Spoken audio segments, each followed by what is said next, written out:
What is up, Player Profiler Nation? My name is Seth Dewald, editor at playerprofiler.com, here to give you 20 players to stash in your Dynasty leagues. So let's get right into it. Player number one that we are stashing is Dontavian Wicks. Wicks was on the field about 40% of the time for the Packers and currently resides in the shadow of Jaden Reed, Christian Watson, but he was more involved in the passing game later in the season. From weeks 8 to 11, Wicks earned at least 4 targets in each of those games. He also possesses good size and good burst, which is going to serve him well in his NFL career. Also, the Packers offense is young. It's ascending under Jordan Love. He's a player you're going to want to stash.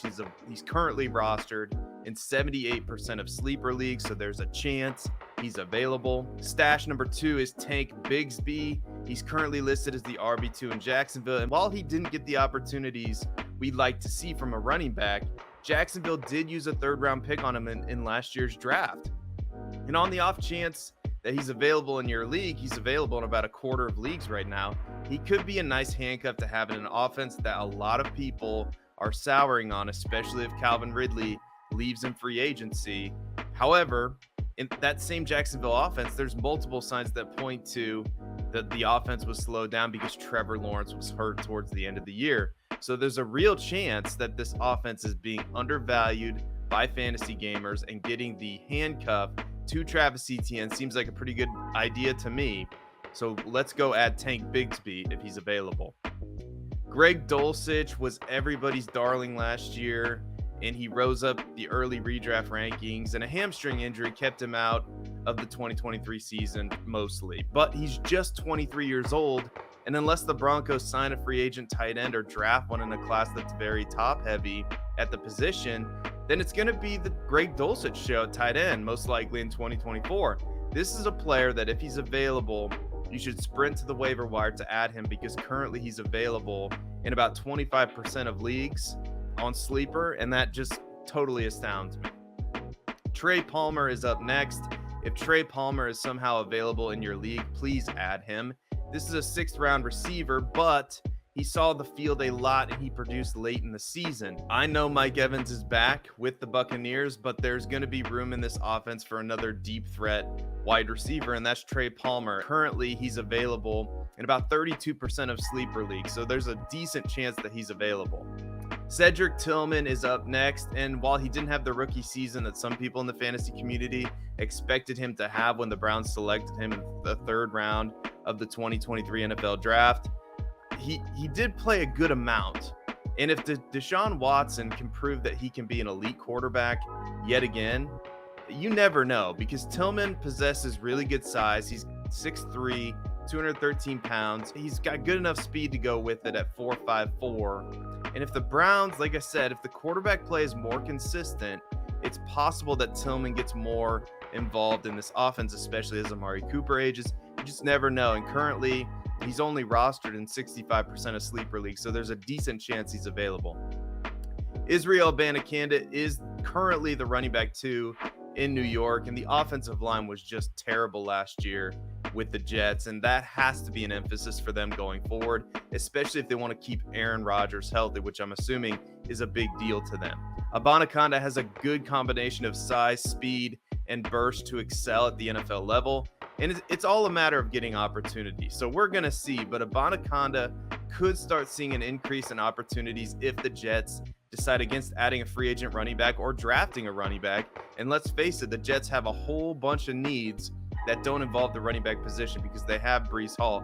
Abanikanda is a good enough RB2, and if he enters as the handcuff for Breece Hall, he's got to be rostered, and currently he's only rostered in 65% of leagues. John Mechie is up next. This one is simple. I want exposure to the Houston Texans offense, and stashing Mechie is an easy way to accomplish this. If anything happens to Nico Collins or Tank Dell this season, John Mechie is going to be next in line with the opportunities there in an ascending offense with CJ Stroud. It's just a no-brainer. He's only rostered in 63% of sleeper leagues, so go roster him right now. A.T. Perry is up next. Perry played in 10 games, but he has impressed in the time that he's played. The Saints depth chart is also very thin at wide receiver outside of Chris Olave and Rashid Shaheed. So Perry should be a big part of this offense going forward. Perry also has a good combination of size, speed, and burst, so he checks a lot of boxes. And the New Orleans Saints cap situation is always a mess, so the chances that they add a receiver in free agency are not very good. It would have to come via the NFL draft, and currently A.T. Perry is only rostered in about half of leagues, so there's a good chance he's available, and if he is available, I would suggest picking him up. Trey Tucker is a speedster who put together some really good games in 2023. The Raiders enter a new era under coach Antonio Pierce, and it's very possible. I know they said they're not going to trade Davante Adams, but there are rumors swirling out there that Davante Adams could be heading to New York or some other place if they decide to go along the rebuilding route, and that could open up more opportunities in Las Vegas for a player like Trey Tucker. So we'll see. Trey Tucker is currently only rostered in about half of sleeper leagues, so there's a good chance he's available. Andre Yoshivas is the next player up. This is a deep stash. The Bengals, I mean, who knows what's going to happen with T. Higgins. They franchise tagged him, but they could trade him by the time this video comes out. Who knows? They could have already traded him. And Tyler Boyd is also scheduled to be a free agent, and Yoshovas has elite athleticism. It may be nothing, but I want wide receivers and good offenses deep down the depth chart. If I'm going to stash a wide receiver, Yoshovas is the kind of wide receiver that I'm going to look to stash, because there are real opportunities that could open up for him as early as this year. Parker Washington is the next player on this list. This one, it comes down to this. I mean, Calvin Ridley could be a free agent. It looks like he's headed to free agency. Zay Jones is a 29-year-old wide receiver with an $11 million cap hit in 2024, so he's a potential cap casualty.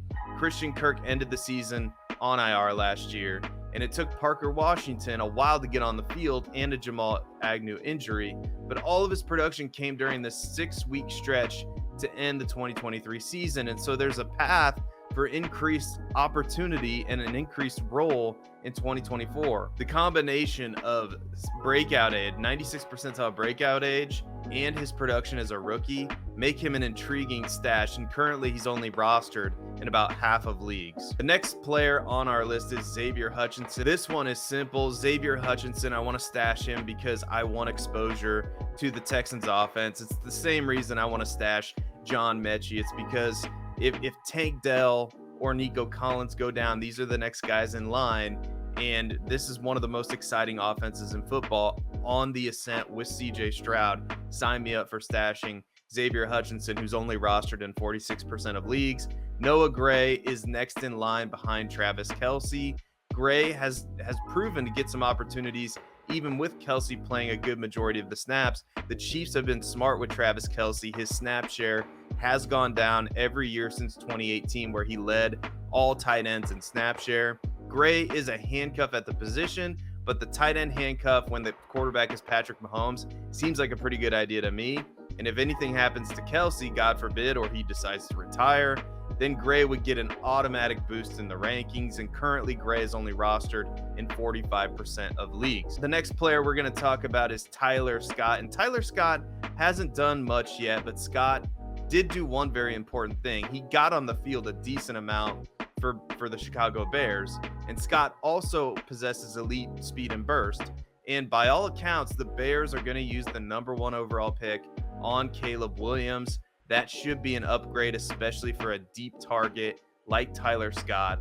And with Darnell Mooney scheduled to be a free agent, Scott could assume the wide receiver 2, and for sure he's going to be involved in the offense. So while he's probably not going to be their wide receiver 2, they're probably going to be adding somebody either in the draft or free agency. He's a solid player to stash in Dynasty. Evan Hull is up next on our list, and this one's simple for me. Zach Moss is a free agent. Trey Sermon is a free agent. Sure, they could bring in somebody, the Indianapolis Colts, but right now it's Evan Hull behind Jonathan Taylor, and I want handcuffs. If there's a handcuff available, or he has the chance to be the RB2 on a roster, I want exposure to that player. Tyler Goodson, for the same reason, who's only rostered in 2% of leagues as a pass catcher, is also a solid stash, but Evan Hull is the stash. He's only rostered in 36% of leagues, and there's a good chance he plays a good amount for an Indianapolis Colts team with Anthony Richardson at quarterback. Calvin Austin is only owned in 31% of leagues. He runs a 4.3 40, and there's no doubt that he has the potential to do a lot more with an increased workload. And we'll see what happens in Pittsburgh. Justice Hill is up next. Justice Hill was productive and is still undervalued. Currently only rostered on about a quarter of sleeper leagues, and the Ravens currently sit 22nd in cap space. Dobbins already has one foot out the door, and this leaves Justice Hill, Keaton Mitchell, and that's about it. In a Ravens offense that loves to run the ball, they ran the ball the most in the NFL last year. And Justice Hill, he was sneaky efficient. He was top 20 in juke rate, breakaway run rate, yards per reception, yards per touch. Like I said, with Lamar Jackson and a Ravens offense that loves to run the football. So it could get worse, much worse. I mean, you could do much worse on your roster than Justice Hill, and he's currently only owned in 24% of leagues. Kevin Harris is next up. Kevin Harris is only owned in about 10% of sleeper leagues. He tallied over 1,100 yards in 10 games as a college sophomore in the SEC, and this is according to Aaron Stewart. And admittedly, this is a small sample size. Harris showed explosiveness that the Patriots' backfield severely lacked last season. Ramondre Stevenson had a 1.9 breakaway run rate, while Ezekiel Elliott had a 0.5 breakaway run rate. The Patriots running backs combined for 4 breakaway runs. Kevin Harris only had 2, despite receiving 324 fewer carries. And again, small sample size, but Kevin Harris has something that the Patriots running backs currently don't. And the Patriots could add to their running back room, but they have a plethora of other needs. So Kevin Harris, stashing him right now, and he's widely available in most of your in sleeper leagues, especially. Last but not least, Ronnie Rivers and Zach Evans, the backup running backs in Los Angeles. And this is a fade against Kyren Williams. And I like Kyren Williams. I wrote about Kyren Williams as being a potential dynasty buy based on the fact that many dynasty gamers aren't valuing him the way that they should be for a running back that did what he did last year. But you cannot deny that since Todd Gurley left the Rams in 2019, the Rams have not had the same leading rusher in back-to-back seasons. It's gone Cam Akers, Sony Michel, Cam Akers, Kyren Williams. And McVay is not the coach to commit himself to a running back. I mean, look at the draft commitment to the current running back depth chart. Kyren Williams, 5th rounder.